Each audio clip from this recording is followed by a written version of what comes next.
Hello dear students हम tenth class का first chapter कर चुके थे इको में।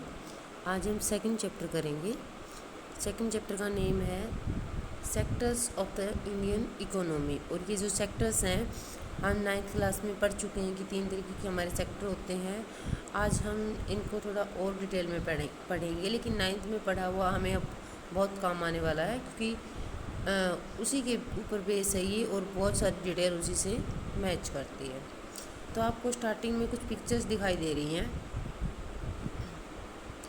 जैसे यहाँ देखिए जो पोस्टमैन है, यहाँ कूली है, यहाँ एग्रीकल्चर वर्कर्स हैं, यहाँ भी जो हमारे भट्ठे होते हैं ना, ईंट भट्ठे जो होते हैं, ब्रिक्स जहाँ बनती हैं, वो कुछ मतलब वहाँ मज़दूर हैं। यहाँ आप शॉप देख रहे हैं, मॉल जैसी एक शॉप देख रहे हैं। तो ये सारी पिक्चर्स देखकर आपको ये भी पता चल रहा होगा कि ये कौन से सेक्टर में आते हैं। जैसे ये टर्सरी सेक्टर में है, टर्सरी सेक्टर में है, ये भी ये प्राइमरी सेक्टर में है। तो ये सारी चीज़ें आपको पता चल रही है कि कैसे ये कौन कौन से सेक्टर की पिक्चर दिखा रखी हैं। तो चलो अब हम स्टार्ट कर लेते हैं। तो इसमें यही बोला गया कि पिक्चर देखो और पिक्चर देखकर बताओ कि कौन सी इकोनॉमिक एक्टिविटीज़ पिक्चर में शो की हुई है। कुछ एक्टिविटीज़ जिसमें गुड्स को प्रोड्यूस करती हुई आपको शो होंगी।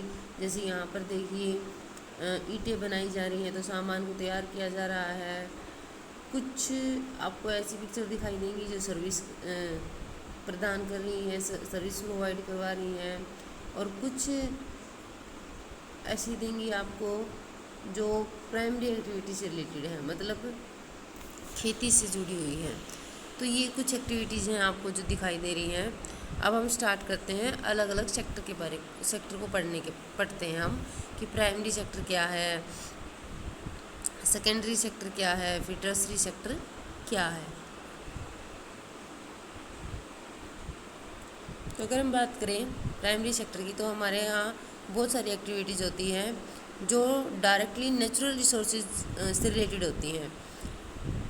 यहाँ पर अगर हम एग्जांपल लें तो कल्टीवेशन का एग्जांपल लें कि कल्टीवेशन ऑफ कॉटन, ये खेती में किसकी खेती की बात की जा रही है? कपास की खेती की बात की जा रही है। तो कपास की जो खेती है वो हमारी प्राइमरी सेक्टर में आएगी। It takes place within a crop season. कब होती है ये? क्रॉप सीजन के दौरान ही होती है। For the growth of the cotton plant we depend mainly but not entirely. हम इसकी ग्रोथ के लिए मोस्टली मौसम के ऊपर डिपेंड होते हैं, लेकिन पूरी तरीके से नहीं। और नेचुरल फैक्टर लाइक रेनफॉल है, सनशाइन है, क्लाइमेट है, इसके ऊपर हम डिपेंड होते हैं। The product of the activity cotton is a natural product. जो खेती के बाद हमें प्रोडक्ट मिलता है, जो कॉटन हमें मिलती है, वो हमारे लिए एक नेचुरल प्रोडक्ट है।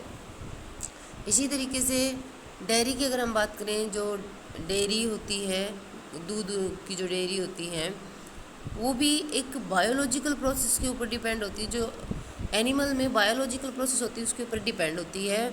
और अवेलेबल जो फूड अवेलेबल हम करवाते हैं, फॉडर जो अवेलेबल हम करवाते हैं, उसके ऊपर डिपेंड होती है।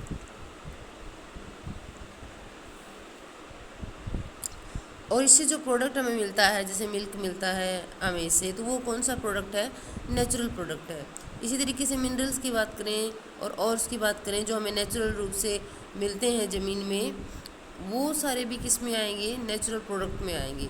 तो इन सारी एक्टिविटीज़ को हम क्या कहेंगे भाई? प्राइमरी एक्टिविटीज़ कहेंगे। आई होप आप समझ गए होंगे। जो नेचुरल रिसोर्सेज से हमें प्राप्त होती है वो सारी की सारी प्राइमरी एक्टिविटीज़ प्राइमरी सेक्टर में आती हैं। अब इसको हम प्राइमरी क्यों कहते हैं? This is because it forms the base for all other products that we subsequently make. क्योंकि ये प्राइमरी सेक्टर इसलिए कहा जाता है क्योंकि बाकी के जितने भी प्रोडक्ट हैं वो सेकेंडरी में है या फिर टर्सरी सेक्टर में आते हैं, वो सभी के सभी प्राइमरी सेक्टर की चीज़ों से ही बनते हैं। मतलब प्राइमरी सेक्टर उनको कच्चा माल प्रोवाइड करवाता है। Since most of the natural product we get are from agriculture, dairy, fishing, forestry. The sector is also called agriculture and related sector. इसके अंदर डेयरी है, एग्रीकल्चर है, फिशिंग है, फॉरेस्ट्री शामिल होते हैं। इसको हम एग्रीकल्चर सेक्टर भी बोलते हैं या कृषि से रिलेटेड सेक्टर भी बोलते हैं, कृषि से जुड़ा हुआ सेक्टर भी बोलते हैं। तो आई होप आपको प्राइमरी सेक्टर समझ में आया होगा। आज फिर नेक्स्ट पॉइंट हमारा सेकेंडरी सेक्टर।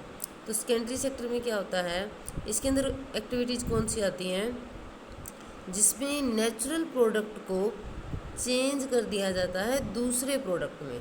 ठीक है, इसके अंदर मैन्युफैक्चरिंग का काम होता है, चीज़ों को निर्माण का काम होता है, इंडस्ट्रियल एक्टिविटी जिसको बोला जाता है, क्योंकि इंडस्ट्रीज़ के अंदर जो हमें प्राप्त हुआ है मटेरियल उसी को सेकेंडरी सेक्टर में चेंज कर दिया जाता है। It is the next step after primary. Primary के बाद नेक्स्ट स्टेप है ये, the product is not produced by nature but has to be made and therefore some process of manufacturing is essential. जो product है वो nature के द्वारा उत्पन्न नहीं हुआ बल्कि मैन्युफैक्चर किया गया है उसको फैक्ट्रीज़ में। This could be in a factory, a workshop और एट होम। घर में भी हो सकता है, किसी कार्यशाला में भी हो सकता है और किसी फैक्ट्री में भी इस चीज़ों को बनाया जा सकता है। जैसे एग्जांपल के तौर पर हम कॉटन लेते हैं। कॉटन हमारे लिए नेचुरल पदार्थ है, नेचुरल प्रोडक्ट है, लेकिन इस नेचुरल प्रोडक्ट को यूज करके हम स्पिन करके इससे यान बना सकते हैं, फिर इससे हम क्लोथ बना सकते हैं। तो आप समझ गए होंगे नेचुरल प्रोसेस को जब हमने यूज करके यान या कपड़ा बना लिया तो जो कपड़ा बनने की क्रिया है वो सेकेंडरी सेक्टर के अंदर आएगी। जैसे कि यहाँ शुगर केन की बात करें, शुगर केन से हम शुगर बना लेते हैं, गुड़ बना लेते हैं, तो ये भी सेकेंडरी में आएगा। शुगर केन फर्स्ट प्राइमरी में आएगा, लेकिन इससे गुड़ और जो शुगर बनाई गई है वो सेकेंडरी में आएगा। तो इस तरीके से बताया हुआ है ये। और जो अर्थ मिट्टी जो है, मिट्टी को यूज करके हम ब्रिक्स बना लेते हैं, बिल्डिंग बना लेते हैं फिर उनकी, तो ये भी किस में आएगा, सेकेंडरी में आएगा। अर्थ जो है नेचुरल है हमारे लिए और उससे हम ईंटें बना लेते हैं, फिर उसके बाद में हम बिल्डिंग्स बना लेते हैं। ये सारी चीज़ें किस में आएंगी, सेकेंडरी में आएंगी। इसको इंडस्ट्रियल सेक्टर भी कहा जाता है क्योंकि इंडस्ट्री में सारे काम होते हैं, ये सब चीज़ें बनती हैं। अब हम थर्ड सेक्टर पढ़ लेते हैं, टर्सरी सेक्टर। ये जो दोनों सेक्टर हमने पढ़े प्राइमरी और सेकेंडरी, इनसे बिल्कुल अलग है ये। These are activities that help in the development of the primary and the secondary sector. Tertiary sector में ऐसी एक्टिविटीज़ होती हैं जो ऊपर दिए गए दोनों सेक्टर की हेल्प करती है। These activities by themselves do not produce a good but they are an aid और a support for the production process. ये खुद ऐसा कुछ नहीं है कि भी कोई वस्तु है, कोई गुड्स है, उसको प्रोड्यूस करती हो, but this sector support to both sector, primary sector and secondary sector. Example दिया हुआ है यहाँ पर, for example goods that are produce in the primary और secondary sector would need to transport by trucks और train and then sold in wholesale and retail shops. बिल्कुल सही बात है। जब हम प्रोडक्शन कर लेते हैं, हम कॉटन का प्रोडक्शन कर लेते हैं, तो कॉटन को हमें जो हमारी एग्रीकल्चर से रिलेटेड मंडियाँ जो होती हैं वहाँ पर पहुँचाना होता है और उसके लिए हमें ट्रांसपोर्टेशन की ज़रूरत होती है, हमें ट्रक की ज़रूरत होती है।